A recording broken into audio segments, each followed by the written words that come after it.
The word metaphysics and the concept of metaphysics. The word metaphysics is notoriously hard to define. Really? 20th century coinages like metalanguage and metaphilosophy encourage the impression that metaphysics is a study that somehow goes beyond physics, a study devoted to matters that transcend the mundane concerns of Newton and Einstein and Heisenberg. That is what I believe. And I've read the next sentence already. But because of the history of it, yeah, they try to adjust it for its original meaning. Right? There's an original meaning and distinction, and they never were forced to give up the actual word, even though they had to give up all kinds of parts of it. And it does mean unchanging things. And then they had to say, well, there could be changing things, whatever. You know. And it says, this impression is mistaken. Right. Well, it's funny they would write that when up above they wrote that there is no, you know, unifying criteria of what should be metaphysics. They just call certain things metaphysics. But then this is both sides of the coin, and philosophy departments have, you know, philosophy of metaphysics. You know what? Metaphysicians. The word metaphysics is derived from a collective title of the 14 books by Aristotle that we currently think of as making up Aristotle's metaphysics. Aristotle himself did not know the word. He had 4 names for the branch of philosophy that is the subject matter of metaphysics: first philosophy, first science, wisdom, and theology. At least 100 years after Aristotle's death, an editor of his works, in all probability Andronicus of Rhodes, entitled those 14 books Ta Metaphysica, the after the physicals, or the ones after the physical ones. The physical ones being the books contained in what we now call Aristotle's Physics. See, the distinction is originally Aristotle's. You can make it about the editor, but let's not make a conspiracy theory about it, but that's interesting. But there really is a distinction, because in physics is about nature to Aristotle. Metaphysics is about this unchanging world that causes nature, and it doesn't exist. And people have been making metaphysics the metaphysics of the gaps ever since to hold on to it. But just because there's people getting paid to act like it's a real category, you know, that doesn't mean much for the category. It's really because there's a theology department, they want to study theology and its metaphysics, or there's people that want to study these kinds of things that have classically been studied and called that. But there's not really a coherent category there, because everything is natural. Anyway, the title was probably meant to warn students of Aristotle's philosophy that they should attempt metaphysics only after they had mastered the physical ones, the books about nature or the natural world, that is to say, about change, for change is the defining feature of the natural world. And here Stanford is referring to, you know, by the convention of this contemporary work they're talking about. They're not making a physical claim that it really is the defining feature for Aristotle. Okay, this is the probable meaning of the title, because metaphysics is about things that do not change, do not change, do not change. I think, you know, these are, metaphysics is about ideas that are changing. In one place, Aristotle identified the subject matter of first philosophy as being as such, and in another as first causes. It is a nice and vexed question what the connection between these two definitions is. Perhaps this is the answer. The unchanging first causes have nothing but being in common with the mutable things they cause, like us and the objects of our experience. They are, and there the resemblance ceases. For a detailed and informative recent guide to Aristotle's metaphysics, advertisement for Stanford. The Greek plural noun phrase ta metaphysica became in medieval Latin the singular noun metaphysica, much as the Greek plural ta biblia, the books, became the Latin singular biblia, the Bible. The word was used both as a title for Aristotle's book, now thought of as a single entity, and as the name of the science that was its subject matter, science in quotes. The word for metaphysics, in every modern European language, la métaphysique, what is that, D or die in German? Metaphysic, la metaphysica, is an adaptation of the Latin word to the orthographic and phonetic requirements of that language. This is true even of the non-Indo-European languages like Finnish and Hungarian that are spoken in Europe. Works written in some of the non-European languages, however, use words constructed from native materials both to translate the European word metaphysics and to refer to writings in their own philosophical traditions whose subject matter is similar to the subject matter of Western metaphysics. For example, the Chinese phrase that is the customary translation of metaphysics is an allusion to a statement in the I Ching: that which is above matter is the Tao. The phrase can be literally translated as that which is above matterology. The final word of the phrase being a discipline marker that performs much the same function as the English suffix ology. So there's nothing really above matter, because since energy is also material, above and okay. The word that is the usual Arabic translation of metaphysics means the science of divine things. Unlike the Chinese phrase and the Arabic word, however, the European words derived from metaphysica carry no internal indications of their meaning. The word has, as we have seen, an etymology, but as is so often the case, etymology is no guide to meaning when you're trying to keep your job in the philosophy department.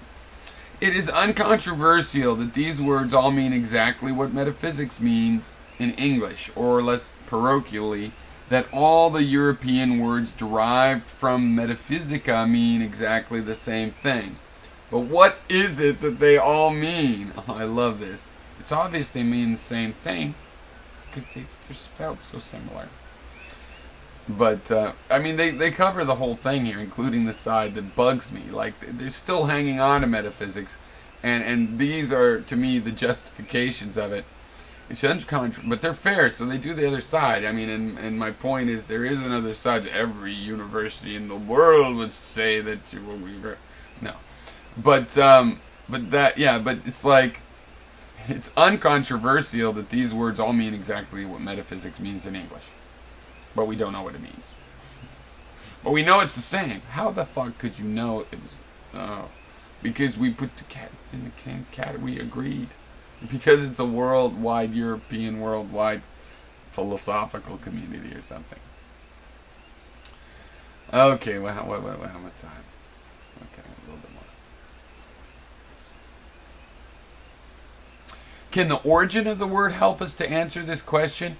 Can we say that the word metaphysics is a name for that science, that episteme, that scientia, that study, that discipline, whose subject matter is the subject matter of Aristotle's metaphysics?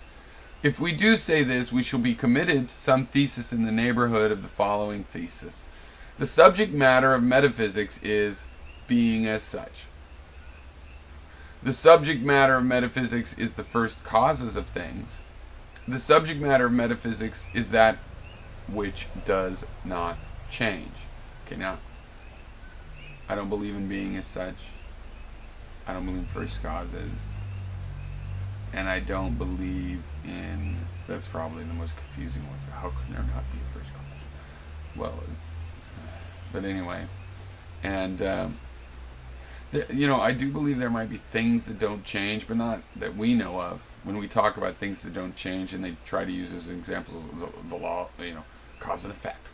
Well, that's just an idea of how consequentialism works, and it does change our idea of that. I mean, if yours doesn't, speak for yourself. It has over time for mankind obviously thought that, you know. So anyway, but of course they're going to say, well, that's not what it means anymore. We've gapped it into the gap. But obviously they haven't. We saw in the first section, or just the introduction, yeah, we didn't really find anything that really makes these belong in the same category. But we know they should be here, because you're not going to get funding for this department if they're not here. It's just empty. Metaphysics doesn't have anything in it. That'd be bad for us if the physicists and the cognitive scientists and neurologists and everybody are studying will instead of us. Oh my God, it'll be terrible. They might get somewhere, for example. That would be terrible, and then we answer the problem. No more funding. Any of these three theses might have been regarded as a defensible statement of the subject matter of what was currently called metaphysics till the 17th century, when rather suddenly many topics and problems that Aristotle and the medievals would have classified as belonging to physics, like the relation of mind and body, for example, or the freedom of the will, or personal identity across time, began to be reassigned to metaphysics. Reassigned. Well, I guess I could hope that they reassign willpower if I really wanted to wait around. One might almost say that in the 17th century, metaphysics began to be a catch-all category, a repository of philosophical problems that could not be otherwise classified. Not epistemology, not logic, not ethics. Trash can. Okay. It was at about that time that the word ontology was invented, to be a name for the science of being as such, an office that the word metaphysics could no longer fill. Isn't it funny that the definition of metaphysics itself is not a metaphysics, and it changes over time? It's funny. The academic rationalists of the post-Leibnizian school were aware that the word metaphysics had come to be used in a more inclusive sense than it had once been. Christian Wolff attempted to justify this more inclusive sense of the word by this device. While the subject matter of metaphysics is being, being can be investigated either in general or in relation to objects in particular categories.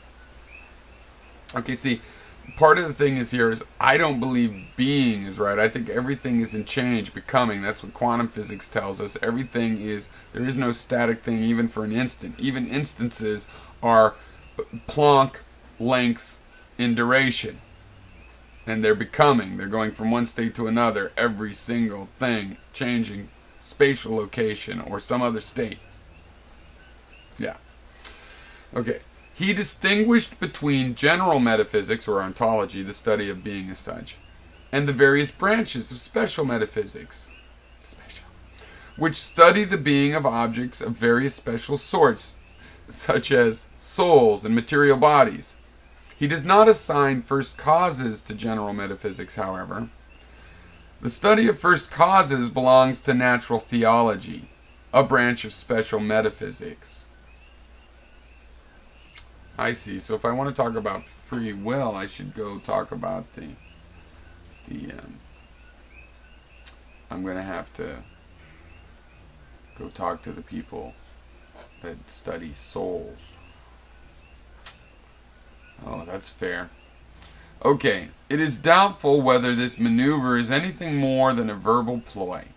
In what sense, for example, is the practitioner of rational psychology, the branch of special metaphysics devoted to the soul, engaged in a study of quote-unquote being? Has a soul a different sort of being from that of other objects, so that in studying the soul one learns not only about its nature, that is, its properties, rationality, material immortality, its capacity or lack thereof to affect the body, but about its mode of being, and hence learn something about being? It is certainly not true that all, or even very many, rational psychologists said anything, qua rational psychologists, that could plausibly be construed as a contribution to our understanding of being.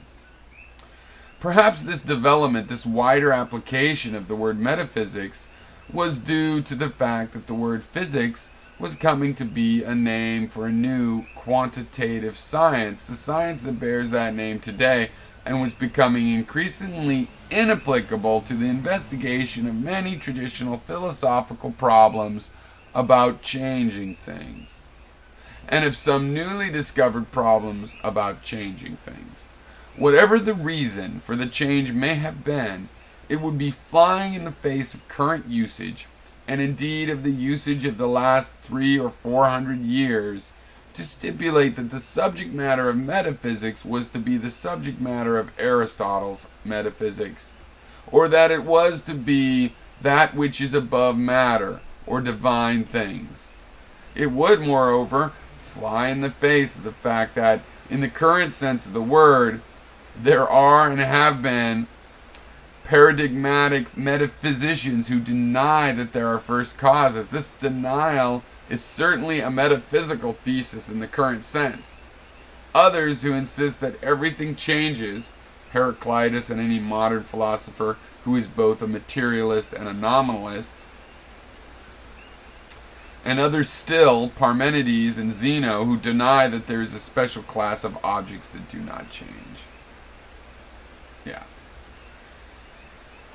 So, I don't believe there even are objects. I think there's only these relationships in the web of objects, and what we call objects are just their ramifications of the way fields combine and lens energy and deal with energy. So that's the end of section 1. I'll do section 2 next.